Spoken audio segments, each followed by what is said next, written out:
Welcome to Japan itself is an adaptation of a light novel written by Makishima Suzuki. This anime follows Kazuhiro Katase, an office worker who unknowingly travels to another world each night when he falls asleep. While in this mysterious land of swords and sorcery, Kazuhiro traverses the world as a younger version of himself under the name Kazuhiko. One night, Kazuhiro convinces his friend Maria Bell to explore the ruins of an ancient civilization with him in exchange for some food he brought from his world. While checking out the fallen underground city, they foolishly enter a dragon's nest and are immediately attacked when the monster awakens from its slumber. Before its flames hit them, Kazuhiro grabs Marie, inadvertently taking her to his world. Having believed that his adventures in the other world were just a dream, Kazuhiro is shocked to find her in his bed beside him. When Marie wakes up the next morning, she's surprised by his appearance and curious about her new surroundings. Seeing how excited she is to be in his world, he decides to take time off work to go see the cherry blossoms with her. After spending the day together and going back to her world to resolve the situation with the dragon, Marie decides to return to Japan with Kazuhiro so that she can learn Japanese. As Kazuhiro continues to teach Marie about his world, her fascination with his country's culture and the innovations of modern technology grows rapidly. At the same time, he gains a newfound appreciation for the world around him and starts to feel more relaxed at home because of her presence. As Kazuhiro devotes his free time to helping Marie adjust to life in Japan, their bond deepens. And together they make some amazing discoveries while exploring the various ancient ruins in her world. This anime's off to a good start and has already exceeded my modest expectations. Since I went into this show completely blind, the protagonist teleporting to another world in his sleep initially caught me off guard. Judging by the name of this series and the key art released by Zero G, I was expecting a straightforward reverse isekai story with a basic fish out of water scenario, so the world switching element was a nice surprise. This aspect of the show is very interesting and well thought out. The series premiere firmly establishes the idea of interworld transportation and introduces it in an engaging way. Subsequent episodes expand on the mechanics and limitations of this unorthodox method of world hopping due to many theories and observations Kazuhiro shares with Marie. Her world is also fleshed out quite a bit within the first several episodes, typically due to her conversations or his narration. Makishima inserts the exposition in a way that feels organic and always has the characters naturally switch gears when the plot demands it. While he doesn't bog down the pacing with frequent info dumps, the second episode took a lot longer than usual to get going as it elaborated on the show's big hook. In terms of pacing, the progression of the story seems a little uneven. The series premiere and the most recent episode moved along very smoothly. However, the second episode was much slower in the beginning, but at least the main characters made some significant progress in the other world. Fortunately, episode 3 got the ball rolling a lot faster and actually covered a lot of ground, setting up the series' first major conflict with a group of bandits,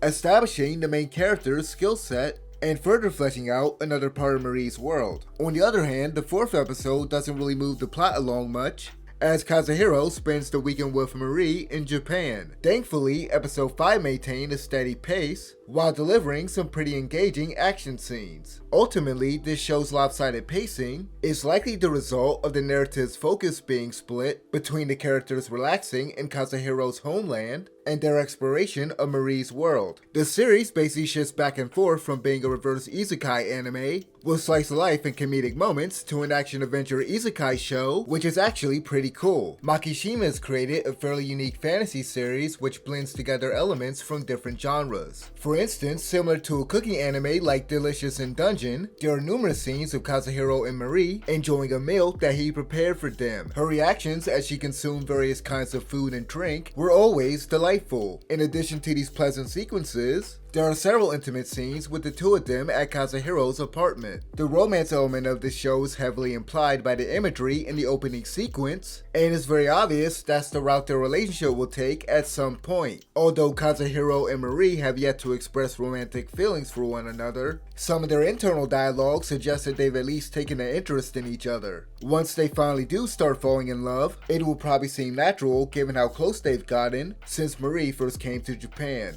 At this stage in the story, the author hasn't leaned into this aspect of the show too much, and I'm glad he isn't rushing it. Instead, Makishima occasionally adds a bit of humor to some of their interactions. There was one particular scene in episode 4 where he could have easily set things in motion for their relationship to change, but opted for a comedic moment instead. While not the strongest facet of this anime, most of the gags were quite effective, especially some of the amusing reactions and physical humor involving Marie. Generally speaking, Kazuhiro and Marie are enjoyable to watch and were written competently. His usual easygoing nature meshes well with her cheerful disposition. I appreciate that the author didn't make the protagonist naive or write him as a bland self-insert character. As for Marie, I like how energetic she usually is, and how excited she gets when eating tasty food or experiencing the everyday conveniences of his world. Marie's voice actress, Kade Hondo, did an excellent job capturing the joy and satisfaction she feels during these moments. Zero G has brought this character to life with expressive animation that highlights her charm and personality. Speaking of animation, this aspect of the series has been consistently solid. Based on the caliber of the studio and the production value so far, I wouldn't expect the action sequences to be remarkable in that regard. With that being said, the fight scenes in episode 5 were pretty entertaining, and at the very least, much better than what was produced for episode 3. Kazuhiro and Marie's struggle against a group of bandits was a lot more complex in terms of choreography. The action scenes are honestly the weakest part of this show, so I'd go in with low expectations on that front. What has impressed me the most about this anime is the skillfully written narrative and the author's creativity in regards to certain aspects of the other world. The story is told from Kazuhiro's perspective, with him occasionally providing narration throughout the series. In a couple instances, his narration is written as if he's speaking directly to the audience.